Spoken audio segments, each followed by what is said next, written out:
here in the Pacific Ocean. Well, it's about to turn quite active across the western United States once again with more rain and heavy mountain snow. That's coming up towards the middle of the week, and that would mean more water flowing into Lake Oroville. And so, this is going to keep officials very busy trying to protect those downstream areas still to come. So this is far from being over. A barrage of storm systems will be hitting the west coast this week. For all of you at home, not only the chance here on Thursday, another storm on Friday, another chance late Sunday into Monday, and then a fourth possible storm by next Tuesday. Far from being over. It's not just the coming rains, but then we're going to face the Sierra snowmelt. The dam currently has capacity for 3.5 million hectoliters of water, and there's almost that much that's expected in snowmelt. And we'll see more snow in the Sierra. And then check what happens here at the end of the week. Wow.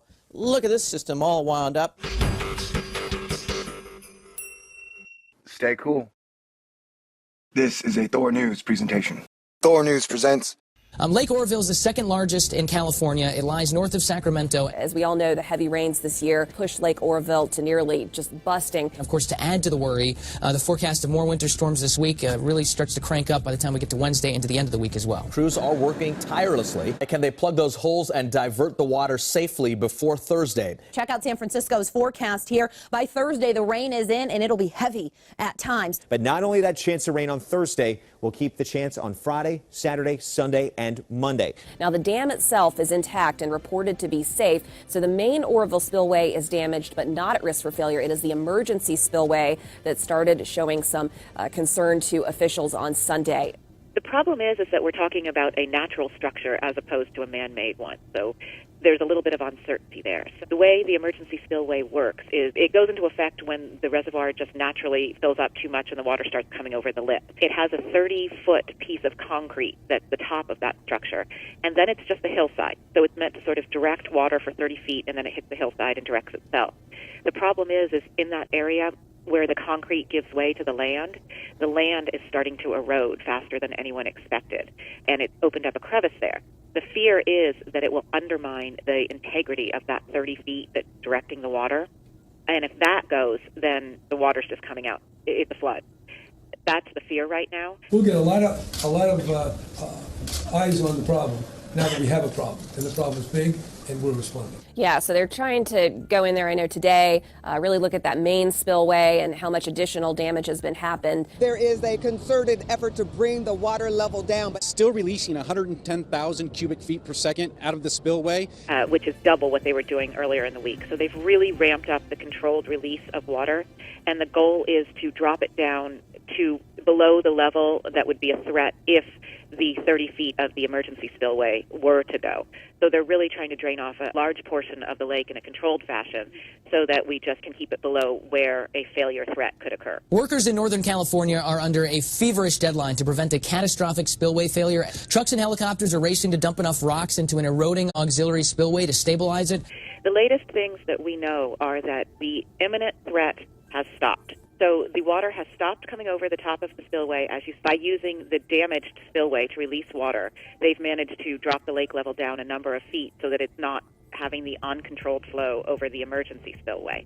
So that buys everyone some time to try to figure out a fix for the damage on both the normal spillway and the emergency spillway before we get rains again later in the week. Here's a look at futurecast. As you can see, most of that wet weather focused more for the Pacific Northwest, but the tail end of that front slamming into Northern California as we head throughout the day on Thursday. You can see off to the west, though, we've got moisture in the Pacific. This is what's going to be the next storm system that moves into the west coast Friday. If a breach were to happen, it would close down all of those roads through flooding. It's not a safe situation until they can be sure that the coming rain can be handled. The initial estimate that officials were throwing out over the weekend for fixing the damage on the main spillway was like $100 million to $200 million. Obviously, they probably aren't going to be able to get to this until we get past the spring. So this is going to be an ongoing problem throughout the spring to figure out how to control this water and keep the level low enough to avoid a threat. They're doing emergency actions today. They have a staging area where they filled these giant sandbags with rock and other materials, and the helicopters are taking those and dropping them into a crevice that's opened up at the base of emergency spillway to try to fill it. But we don't have cost estimates yet or a long-term solution about what to do there.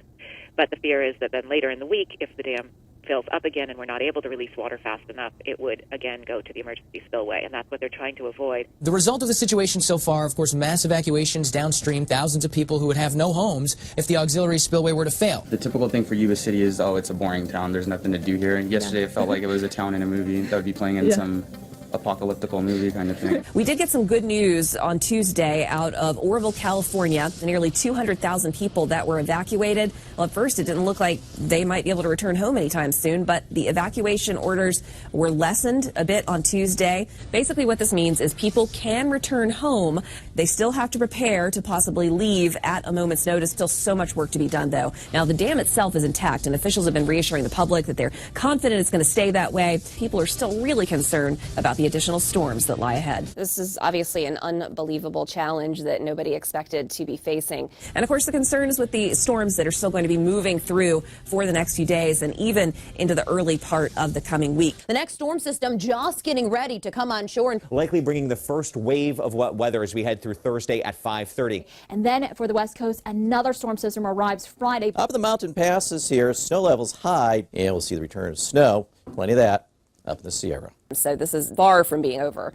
Take a look at this. A lot of moisture gathering here in the Pacific Ocean. Well, it's about to turn quite active across the western United States once again with more rain and heavy mountain snow. That's coming up towards the middle of the week, and that would mean more water flowing into Lake Oroville. And so, this is going to keep officials very busy trying to protect those downstream areas still to come. So this is far from being over. And a barrage of storm systems will be hitting the West Coast this week. For all of you at home, not only the chance here on Thursday, another storm on Friday, another chance late Sunday into Monday, and then a fourth possible storm by next Tuesday. Far from being over. It's not just the coming rains, but then we're going to face the Sierra snowmelt. The dam currently has capacity for 3.5 million hectareacres of water, and there's almost that much that's expected in snowmelt. And we'll see more snow in the Sierra. And then check what happens here at the end of the week. Wow, look at this system all